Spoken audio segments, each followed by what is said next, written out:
Rav Pinchas Baumgarten raconte, en été 1972, il étudiait encore à la yeshiva du Rabbi 770 Eastern Parkway, et voilà que le secrétaire Rav Binyamin Klein l'appelle pour traduire une conversation pour des juifs d'Argentine.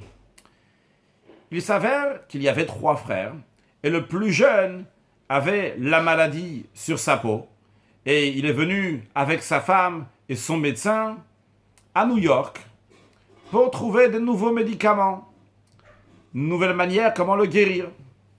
Quelqu'un leur avait dit, que si vous allez à New York, vous n'allez pas chez le rabbi, tout votre voyage, il vaut rien, il sert à rien. Donc il voulait absolument venir chez le rabbi. Et en effet, ils sont venus. La période quand ils étaient venus, c'était pendant le mois de Av.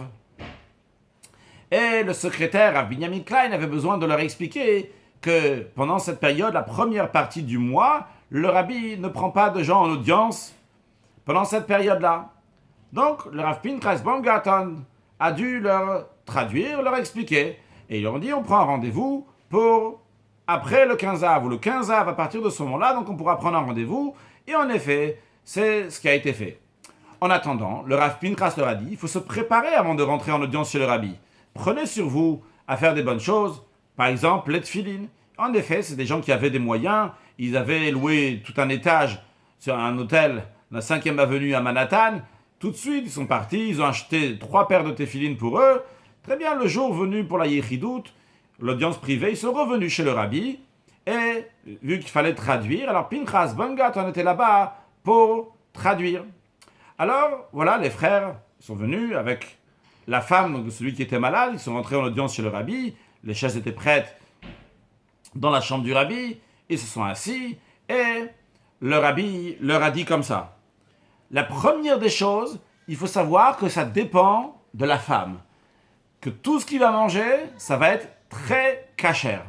Et ça dépend de la femme. Le rabbi s'est tourné vers la femme avec un sourire en lui disant, c'est pas si difficile que ça, et pas seulement vous, mais tous ceux qui veulent, les amis, les proches, que eux aussi vont dans ce sens-là, rajoutent dans des mitzvot, et ça va faire qu'il va guérir encore plus vite. Après, le Rav Baumgarten traduisait ce que le rabbi disait. D'ailleurs, lorsqu'il a traduit, le rabbi qui comprenait l'espagnol sans le parler, il a dit non, c'est pas exactement ce que j'ai dit. Rav Pinchas a répété, le rabbi dit oui, c'est bon, c'est bien ce que j'ai dit. Et après, le rabbi dit à Rav Pinchas, il lui dit Pinchas, demande-lui qu'il me montre où se trouve l'endroit qui a la maladie. Et donc, la personne, dans le bureau du rabbi, a levé sa chemise pour montrer l'endroit où se trouve. Le rabbi a mis ses lunettes.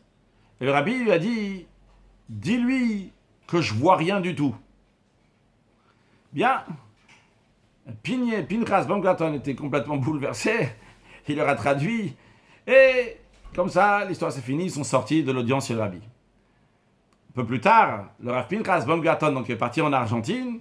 Et là-bas, il a parlé aux frères donc de la personne qui était malade. Les frères lui ont dit que c'est incroyable. En effet, ils sont partis voir le médecin et il n'y avait rien du tout. Et tant que le frère, il a mangé cachère, tout allait bien, tout s'est passé extraordinaire. Il n'était pas malade pendant tout ce temps-là qu'il continuait à manger cachère. Alors, dans cette histoire, on peut voir plusieurs choses déjà.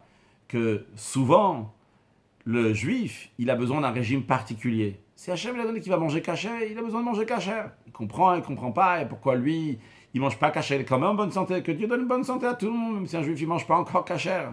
Mais le juif, il a quand même besoin d'un régime particulier. Quand lui, il mange cachère, eh bien, c'est ce qu'il a besoin à lui de manger, les aliments qu'Hachem, il a dit qu'il a besoin de manger. Un deuxième point aussi qu'on peut voir d'ici, lorsque le rabbi dit « je vois rien », il n'y a plus rien. En effet, il n'y a plus rien. Mais en déduire aussi que lorsque le rabbi dit « il voit quelque chose », c'est qu'il y a quelque chose. Et le rabbi nous dit qu'il voit la délivrance.